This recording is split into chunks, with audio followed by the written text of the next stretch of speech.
இன்று முதல் எதிர்வரும் 15ஆம் தேதி வரை சூரியன் இலங்கைக்கு மேலாக அதி உச்சம் கொடுக்கும் என வளிமண்டலவியல் திணைக்களம் அறிவித்துள்ளது. இதனால் கடும் வெப்பமான காலநிலை தொடரும் எனவும் திணைக்களம் சுட்டிக்காட்டியுள்ளது.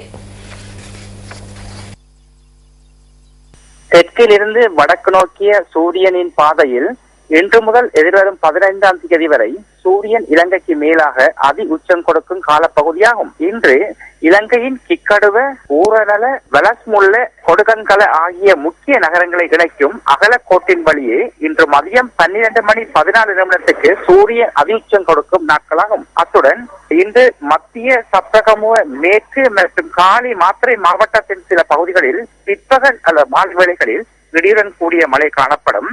தென்மேற்கு கடலோர பிரதேசங்களில் இது காலை வேளைகளில் சிறிதளவான மழை காணப்படும்.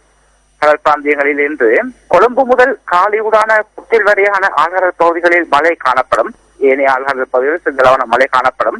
கடல் பிராந்தியங்களில் காற்றின் வேகமானது மணிக்கு 20 கிலோமீட்டர் முதல் 30 கிலோமீட்டர் வரையான வேகத்தில் தென் கிழக்கு திசையிலிருந்து காற்று வீசும். அதேவேளை யாழ்ப்பாணம் முதல் திருகோணமலை ஊடான புத்தளம்பரியான ஆழ்கடல் பகுதிகளில் தென் மேற்கு திசையிலிருந்து காற்று வீசும். இலங்கை தீவை சுற்றியுள்ள ஆழ்கடல் பகுதியில் எந்த ஒரு பகுதியும் இன்று கொந்தளிப்பான நிலையில் காணப்படாது.